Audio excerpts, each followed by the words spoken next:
28 years we've been together, 25 years married, and it's just completely odd.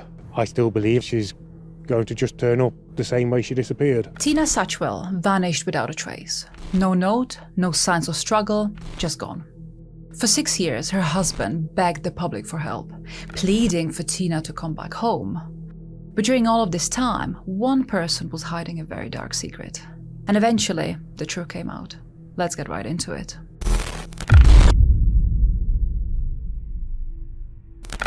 It was an early morning of March 20th, 2017, and in the small town of Fermoy, Ireland, the streets were still quiet. But one house was already up, and the husband and wife were sitting down with their morning cup of tea. This was the 45-year-old Tina and her 50-year-old husband Richard Satchwell. The couple had been together for a long time. They met back in the 80s in the small town of Colville near Leicester, UK, because that is where Richard was from, and Tina ended up moving there with her own grandmother. Tina was actually raised by that woman because her own mother had Tina when she was just a teenager, and so unable to look after her own daughter, Florence Dingyvan stepped in and started caring for her granddaughter as if she was her own daughter. And for many years, Tina actually thought that her grandmother was her mother. The two grew very close and the relationship was very loving. But Tina always felt let down by her own mother, who was actually referred to her as aunt in public. And the two did not really have much of a relationship at all, because Tina felt very resentful towards her for practically abandoning her. And so most of the time it was just Tina and her grandmother. But of course, that all changed when Tina met Richard and the couple started hanging out together all the time. Their friends felt like this relationship would probably not last very long. Everyone felt like Tina was way out of Richard's league. She was pretty, well-dressed, and most of all, had this amazing personality and was liked by everyone. Anyone that's ever met Tina always said how polite and kind-hearted she was. Tina was very petite, about 5 foot 4 inches tall, and had blonde hair. She loved animals, liked keeping fit by swimming, and was overall just a joy to be around. But on the other hand, there was Richard, who was 5 years older, and he was a little bit strange, a bit grumpy, and didn't really have that many friends. So when Tina's friends found out about him, nobody really believed that this was going to go anywhere. But Richard felt very different about the relationship. He told his brother that there was just something about Tina that really captured him, and he knew that since the first moment he saw her, he wanted to marry her. And to everyone's surprise, that's exactly what would end up happening in 1991. And soon after that, the newlyweds made their move from the UK to Ireland, where they settled in Tina's hometown, Fermoy. And to Tina, she could not have been happier. She loved her hometown, and because it was near a beach, it meant that she could even keep up with her swimming. So the couple bought their first house and started their life together. They never had any children together, but they would keep all sorts of pets, and the 2 current dogs, called Heidi and Ruby, were often treated like children by Tina. She would dress them up in all sorts of clothes, and they would never leave their side. Tina was also said to have a very keen eye for all things beautiful and expensive. And so herself and her husband would often travel around, visiting all sorts of car boot sales, where Tina would sell off whatever she was done wearing, and in exchange she would buy something new. Richard would never really participate himself, as he had a very simple taste, but he would support his wife in her hobby as much as he could. Because Tina did not drive, he would give her rides to wherever she needed, and Tina also relied on him financially since she did not work herself. But it seemed like this did not stop the couple from living the life they wanted.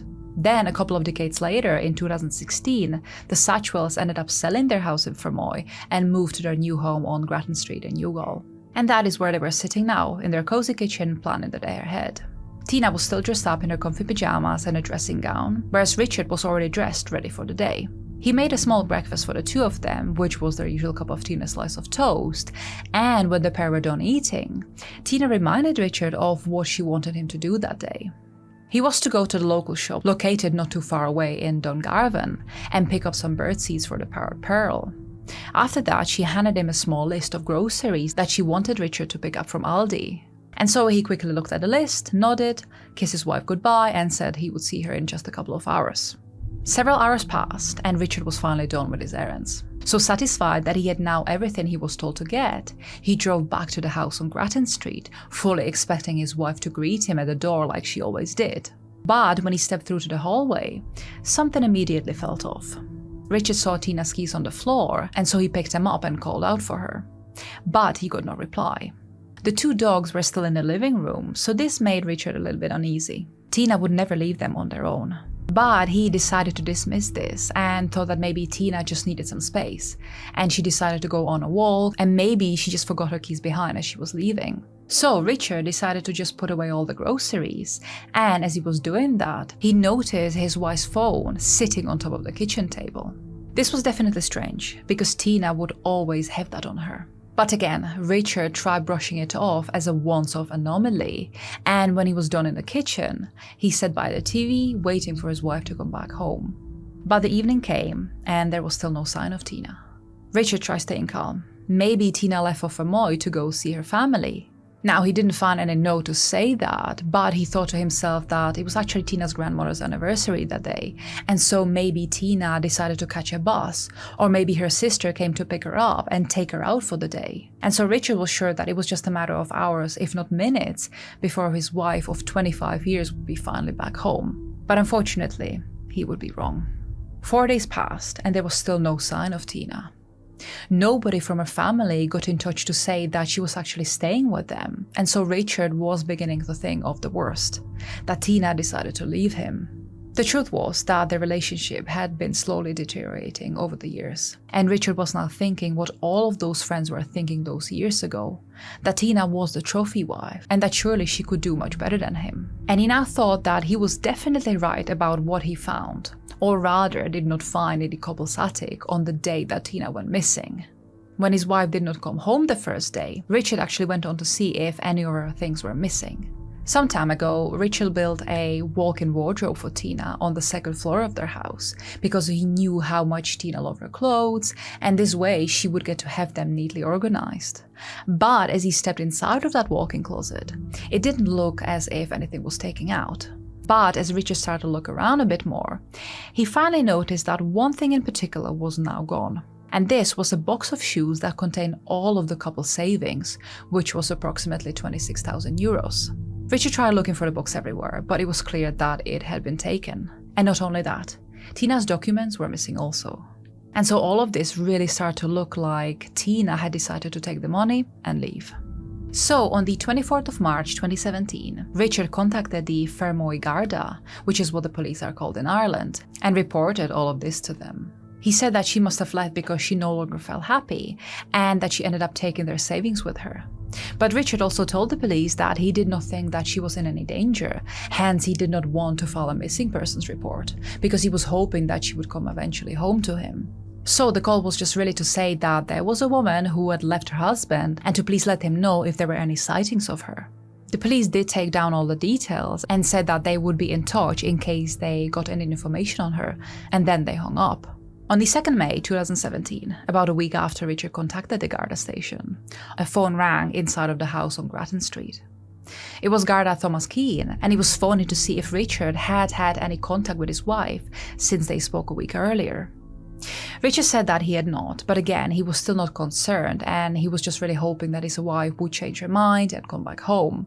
Garda Keane understood, but equally, he suggested for Richard to look at all the possibilities there. The fact that her phone had too been left behind was a strange detail, and so by him filling a missing persons report, the Garda could immediately start doing a lot more in this case. Richard said that he would think about it and thanked the Garda for following up. Another 9 days passed, but Tina still did not return home, or made any attempt to contact her husband in any way. And so Richard knew that this was the time to take the next step. On 11th of May, he drove to the Garda station and formally reported his wife missing.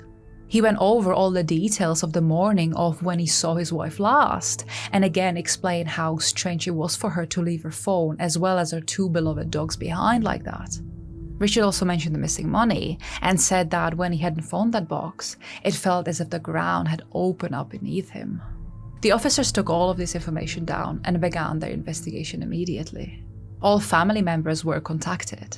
Surveillance footage was being pulled from all sorts of shops and streets around U-Haul, hoping to spot a woman that could tell them where she went off to. The news and social media got flooded with images of Tina, urging everyone who might have seen her to come forward with any information they might have. Ports and airports were notified as well, even though Tina didn't have a passport, and searches took places on coastlines and in forests.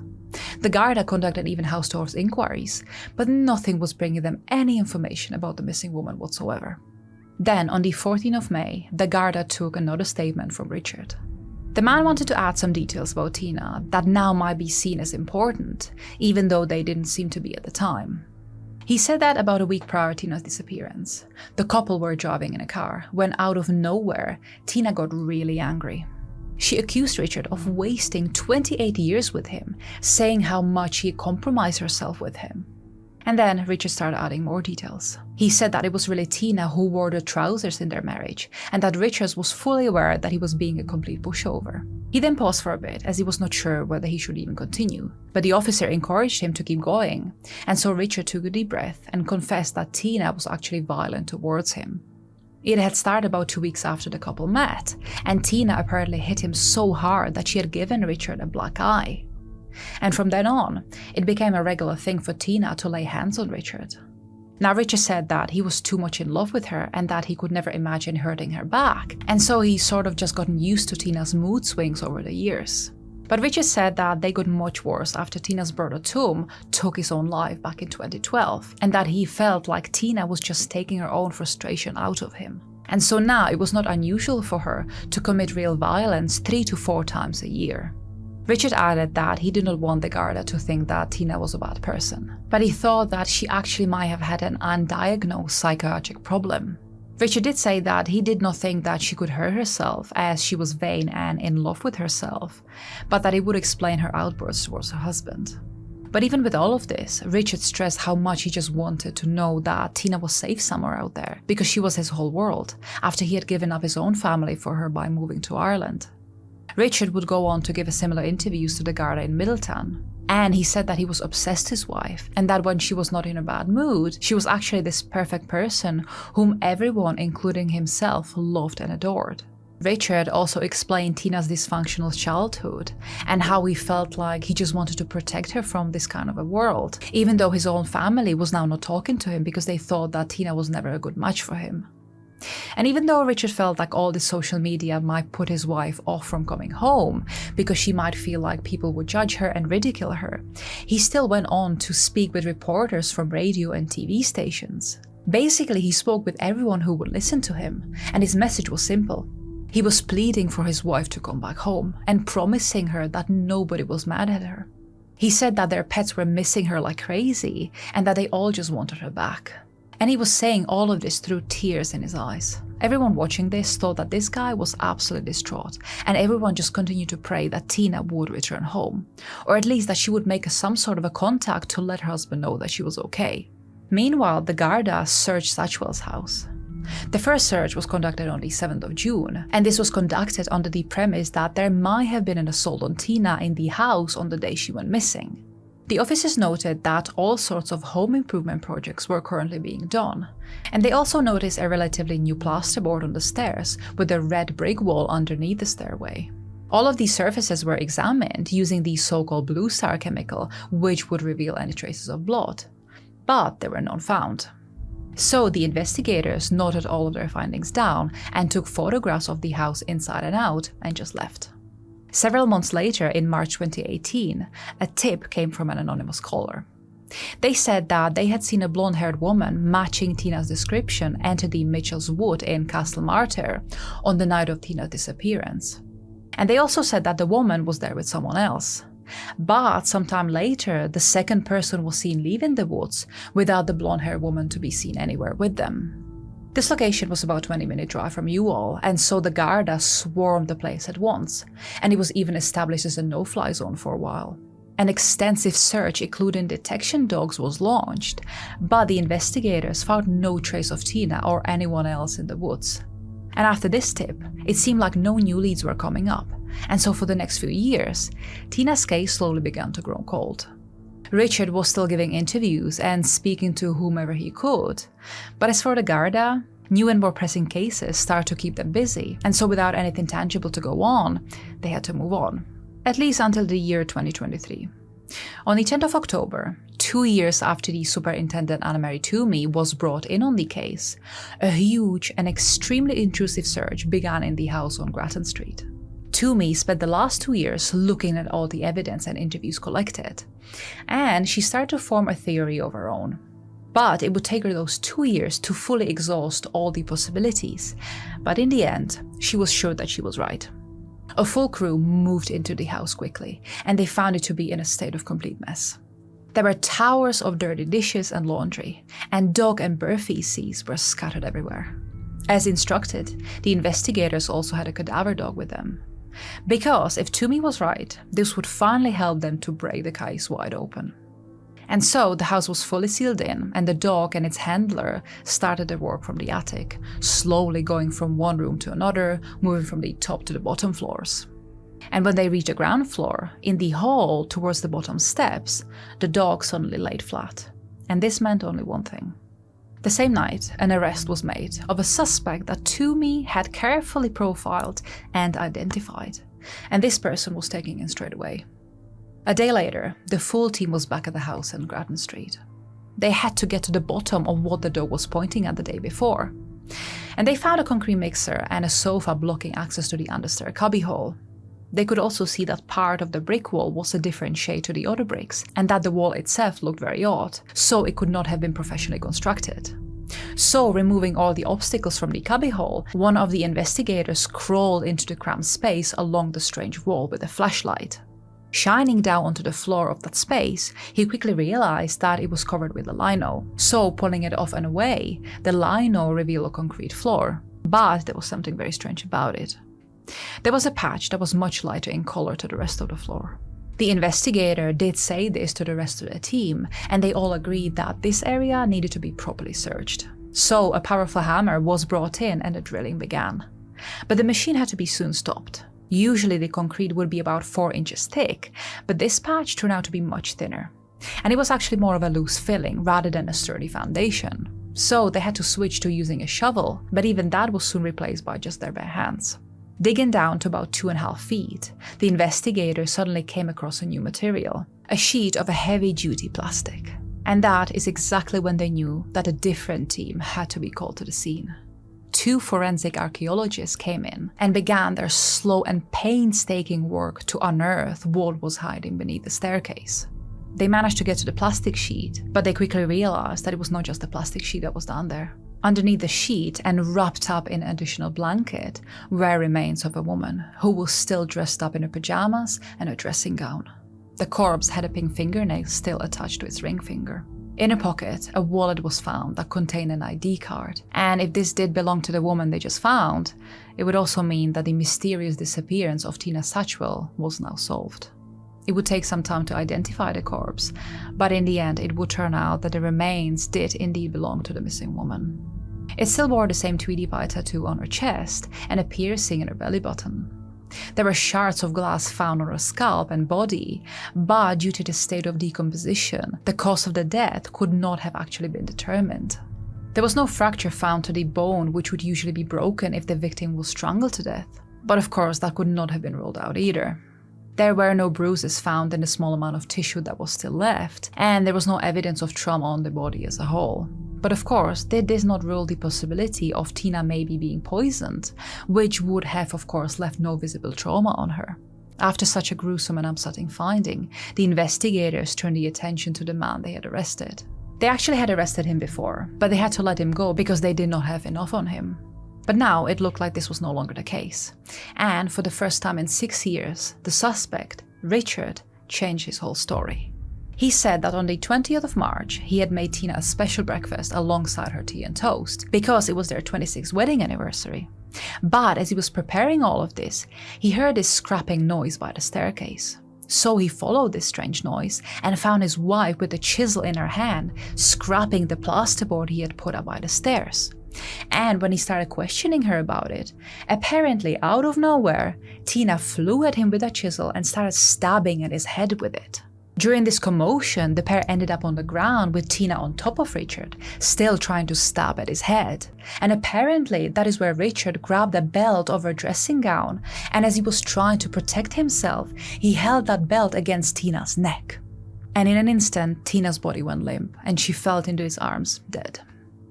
Now, I probably don't have to tell you this, but the investigators did not really believe a word Richard just told them. And I bet that you don't either. People don't just die in an instant like that. And also, Richard was 6'2", whereas Tina was only 5'4". So why was Richard having a hard time overcoming his wife when she tried attacking him the first time? None of this was making any sense. But then Richard continued in his story. He said that he just laid there with the dead body on him all night, before finally getting up and positioning Tina's body onto the couch. But Tina's 2 dogs kept jumping onto her, and so Richard had to decide to move the body. And he would end up placing it into the freezer located in the shed. He would then go on to buy some tulips for her, because apparently he could not find any roses. He had called Tina his Irish Rose, and so wanted to bury her with some of them as well. In a very twisted way, he described this as him wanting to let his dead wife know that the hand that killed her was also the hand that loved her. When Richard returned home, he wrapped Tina's body in those blankets and the heavy-duty plastic sheets, because apparently he did not want her body to get dirty. He would then bury it underneath those stairs, together with those tulips, her purse and her wedding ring, and sealed off the ground with the concrete. And then he would go on living above Tina's corpse while pretending like he was this very concerned husband who just wanted his wife back home. And this went on for 6 long years. Until, of course, the Superintendent Toomey started looking at the case. And it was really all thanks to her, because she quickly realized that Richard might have been the killer himself. Not only did he come up with this grand story of his wife leaving him and him being the victim of domestic abuse, but he also started to show cracks in his interviews. Toomey was actually particularly interested in searching the house again, because in cases like this, the perpetrator usually buries their victim within a mile radius from their home. But there was also one more detail that intrigued Toomey, and that was the photos that had been taken on the day when the house was searched the first time. Toomey compared them to the images from before Tina had gone missing, and she quickly established many inconsistencies in them. And of course, she could also see that odd-looking wall in one of them. So Toomey became convinced that Tina never left the house alive, and that her own husband, Richard, was the killer. And in the end, she would be right. While interviewing people around, the investigators quickly spotted more inconsistencies. Soon after Tina's disappearance, Richard started selling off her clothes and possessions at the car boot sales. And this of course caught a lot of attention of people who knew Tina. And they were asking where she was and why on earth was he selling her things that she loved so much. But Richard remained calm and focused, and he produced even more lies. But this is exactly where he did not remain consistent. To one person, he said that Tina was just ill. To another person, he mentioned that there was mold found at the house and that Tina had to be taken to the hospital because of this, and that she will never come to the car boot sales again because she was now too sick. Or he made yet another lie and said that Tina moved back to the UK. It would also turn out that Richard was courting another woman while his wife was buried in the house. This was noted by a taxi driver who spotted the pair in Cork and gave them a ride. The driver recognized Richard straight away, because you've got to remember that this case was very well known in Ireland at the time, and so that his face would be practically plastered all over the place. But pretending like he didn't know anything, he started asking the pair all sorts of questions, like were they local or were they visiting from somewhere else? And because Richard was English, he really leaned into his accent and said that, yep, they were just there visiting for a few days. The driver would also end up saying that there was no doubt that these two have been in a relationship, and that it looked as if they'd been together for quite some time. Obviously, this leaves room for speculations like, was Richard with this woman when Tina was still alive? But I guess we'll never know that. The allegations that Tina had been violent towards her husband were also made up, and it was really his attempt to look like the victim while he was the killer himself. Tina was described by everyone as someone who could never hurt a fly. She was also said to have been devoted to her husband, even though she had complained to her sister that Richard had become more and more obsessive over the years. He grew more jealous and practically learned everything there was to know about his wife, to the exact size she wore in each brand she liked to buy. And apparently they even had weekly rituals, where Richard would run her a bath, paint her toenails, and then towel her off and apply lotion to her body. But Tina had still no intentions of ever leaving him, because she really loved him. Tina was last seen on March 19, so the day before her murder, at a car boot sale where she just bought a jacket and an expensive perfume. And so her seller joked that she must have been meeting a man that night. But to that, Tina just replied that nope, she had only one man and one man only. The courtroom in April 2025 was packed with journalists, family members, and strangers who had followed the case for years. One very chilling point was revealed during the trial, and that was the fact that Richard offered the freezer he kept Tina in to her cousin, before listing it on a site called Done Deal, where he said that the freezer was free to go and that it was in a perfect condition, but it only needed a clean. And at the end of the trial, after saying all of these things to the police, Richard Satchwell pleaded not guilty. But the prosecution described the killing as deliberate, brutal, and premeditated. They presented digital evidence, deleted messages, suspicious web searches, and receipts for construction supplies. One of those searches included Richard looking up where to buy quicklime, and whether if mixed with water, it would speed up the decomposition of a body. The defense claimed temporary insanity and stressed the fact that Richard could not remember what actually had happened and how Tina died. They also reminded everyone that, according to Richard, Tina had struck first. But thankfully, that is not how the jury saw the whole situation themselves. They claimed that Richard tried concealing the evidence and lied about the fact that Tina had left the house and just never returned. And at no point did he try to come clean and explain himself. And over all those years, he tried to portray the image of this distraught man who was waiting with his arms open for the return of his wife, when he knew fully well that it was never going to happen. He appeared on national TV and gave dozens of interviews on how he couldn't sleep and how much he just wanted his wife back. The lies were practically endless, and it was those that eventually showed the cracks in the killer's story, and that would end up exposing him. And so on the March 30th, 2025, for his heinous crime, Richard Satchwell was found guilty of the murder of his wife, and on the 4th of June, sentenced to life in prison. Tina's remains were found laid to rest in Fermoy, surrounded by her family. Her story became one of the most talked about cases in Ireland, and her family and friends can now start to heal by knowing that justice has been served and that her killer is no longer walking free. Let me know what you think of Tina's story, and please share it with others so that they can hear it too. Until next time.